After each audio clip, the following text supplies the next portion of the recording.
এখানে দিলাম শুটকি, পেঁয়াজ কাটা, রসুন কাটা, চিংড়ি মাছ, এগুলা দিয়ে তারপর তেল দিয়ে হলুদ মরিচ দিয়ে আমি একটু কষাই নিচ্ছি। এমনি মাখায় মাখায়, এখনো জল দেই নাই, জল দেবো। আসসালামু আলাইকুম, কেমন আছেন সবাই? আশা করছি সবাই ভালো আছেন।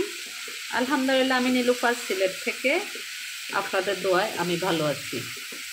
আবার ছোট্ট একটা ভিডিও নিয়ে আসলাম, আপনারা সবাই আমার ভিডিওটা দেখবেন শেষ পর্যন্ত। আর কি হচ্ছে, রান্নাটা কীভাবে করছি পুরোটা দেখতে পাবেন। তো লাইক কমেন্ট শেয়ার করবেন আর আমার সাথেই থাকবেন। আমি আজকে হাত দিয়ে ভিডিও বানাচ্ছি, একদম হাত দিয়ে ভিডিওটা, নিজে ভিডিও করি তো এই জন্য একটু নাড়াচাড়া হইতে পারে, কেউ কিছু মনে করবেন না। সবাই দোয়া করবেন আমার জন্য, আমার পায়ের সমস্যাটা অনেক বেশি বেড়ে গেছে। তো এখন একটু জল দিয়ে নেব, সামান্য, বেশি না, মানে কষানোর জন্য সামান্য একটু জল দিলাম।